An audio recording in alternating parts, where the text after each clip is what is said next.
şəbəkə marketinginə. Sizcə ümumiyyətlə burada sözsüz ki, o deyir, uğurun formülü. O formülü istəyəcəm sizdən soruşum ki, sizcə bu sahədə uğurlu olmaq üçün məhsul mu keyfiyyətli olmalıdır, komanda mı peşəkar olmalıdır, yoxsa strategiya mı düzgün olmalıdır?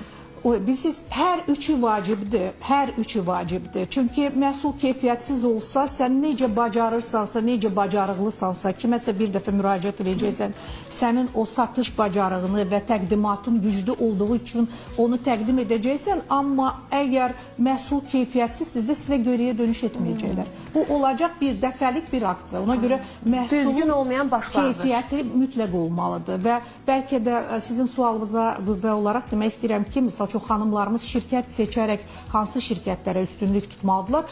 Nə gözəl ki, əgər hər hansı bir şirkət təqdim edirsə məhsulu, öz istehsalatı olsa daha gözəl olar. Və məhsullar da bir daha da deyirəm, gündəlik tələbata uyğun olan məhsullar olmalıdır ki, daima bu insan bunun üzərində çalışıb etməlidirlər və əslində uğur düsturunun mənim üçün, şəxsən mənim üçün, özüm üçün bir dənə uğurum var. İnsanları sevməlisən və olduğu kimi qəbul etməlisən. Çünki insanlara daima gördükcə onların ən pis, necə deyərlər, pis indi belə çox ümumiləşdirilmiş deyilir. Amma xoşa gəlməyən xüsusiyyətlərini görmək, yəni istər-istəməz sizin əhval-ruhiyyənizə toxunacaq. Yəni illər boyu biz onun üzərində çalışırıq. Misal üçün mənim təlimlərim də onun üzərində qurulur ki, o çox çətindir, amma mümkündür. İnsana baxdıqca ilk növbədə onun gözəl xüsusiyyətini görəsən, yaxşı xüsusiyyətini görəsən, sənin üçün həyat da artıq sevdiklərindən ibarət olacaq. Təlimlərdə sizə nələr sual?